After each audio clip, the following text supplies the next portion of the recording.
It's so exciting to be back to full-size crowds. I mean, for the last couple months, I'm performing in like 50% capacity and like 25% capacity, and I think I adjusted too quickly because the whole time I was like, this is fine. And now that I'm performing in full-size crowds again, I'm like, wait, this is way... It feels like I discovered my girlfriend has been faking an orgasm for the last year. I'm like, wait, is that how this is supposed to sound? Because that is way different. I feel like I've been lied to. I'm gonna miss some of the spaced out stuff. I'm uncomfortable in crowds, you know? I went to a Portland Blazers game in the playoffs that was exciting, and it was only like 1/3 arena, which was... By the way, are they opening arenas based on how far teams advance in the playoffs? That's my conspiracy theory, I think. Because LA was the strictest lockdown city, and then the Clippers made the second round, and they're like, open it up, we need home court advantage. But it was nice to not have a, you know, normally live sports is always uncomfortable. There's a guy spilling beer on your head, and this guy's yelling racial slurs, and I get it, it's the name of the team, so, yeah, go football team. But I love the NBA playoffs last year. We're in the bubble, that was very exciting. Although I didn't like that the players had social justice slogans on their jersey instead of their name. And I'm fine with politics in sports. I just don't know the names of the players anymore. I'm yelling at the TV like, fuck you, Black Lives Matter, yeah. You and education reform can suck my dick, you know, so. Anyway, long story short, I'm not allowed at Buffalo Wild Wings anymore. I'm in the corner like, Minneapolis is on fire. They're like, please leave, we've asked you so many times to stop.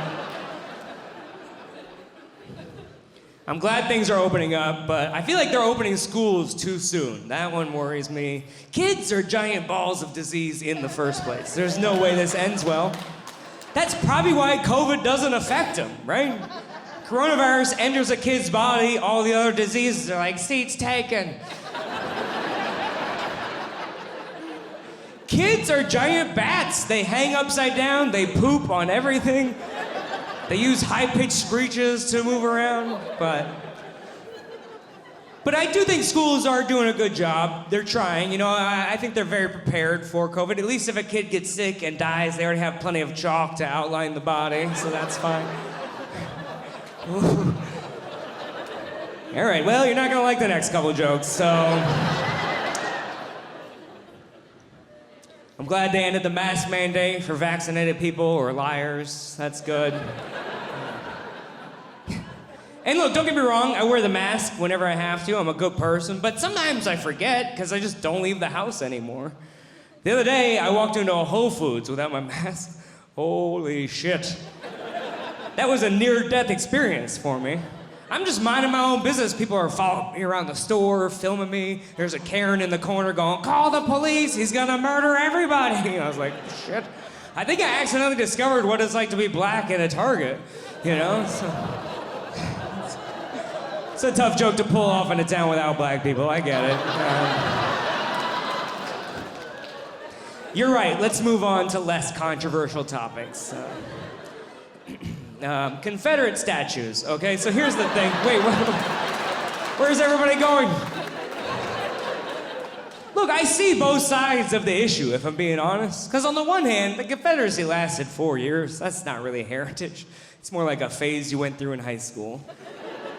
On the other hand, I had a girlfriend for 3 months that I still write jokes about 3 years later, so I get it. It's hard to get over stuff sometimes, you know? She keeps texting me going, give me back my underwear. I'm like, no, those are monuments to history, okay? If we forget our past, we're doomed to repeat it.